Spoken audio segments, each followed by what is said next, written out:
It's time for The Pulse, a look at your top stories from around the country. Opening statements began today in Chad Daybell's doomsday triple murder trial. Daybell is accused of killing his first wife and 2 stepchildren.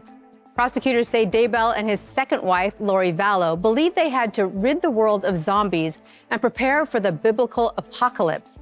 Vallow was already convicted of murdering her children last year. Chad Daybell has pled not guilty to the charges and could face the death penalty if convicted. Now to Ohio, where teachers could soon get training that goes well beyond teaching children how to read. The Ohio Controlling Board approved a $78,000 purchase of 2 shoot houses. This will give armed teachers a place to train for an active shooter. The state lifted restrictions on school staff members being armed several years ago. This training could begin as early as this summer. Well, the Earth won another record, but not one it really wanted. March was the 10th straight month of being the hottest month on record. The EU's climate change monitoring service issued the report, also adding it was the hottest year dating back to April of 2023.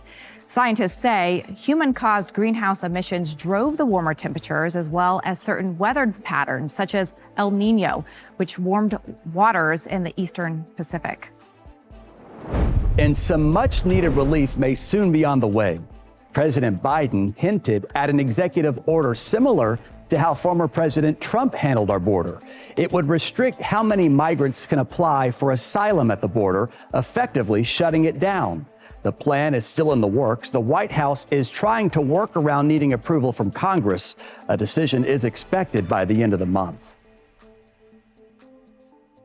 Another person with ties to former President Trump is headed to jail. Former Trump Organization CFO Alan Weisselberg will spend the next 5 months in jail for lying under oath. He was charged with perjury for lying during his testimony in former President Trump's civil fraud trial. During his testimony, he struggled to explain why Trump's 11,000 square foot apartment was listed as being 30,000 square feet. Following the testimony, Forbes released a report saying Weisselberg was lying and was aware of the financial misrepresentation. The terrorist organization Hamas says they cannot identify enough hostages who are still alive to meet the criteria to fulfill a potential ceasefire deal with Israel. The deal requires Hamas to release 40 Israeli hostages, mainly women and children, as well as sick and elderly men. The Israeli Prime Minister's office said Wednesday that of the 129 hostages from the October 7th attack currently held, 33 of those are dead. Because Hamas cannot fulfill the deal, Israel has recommended they release young men instead, many of which are soldiers.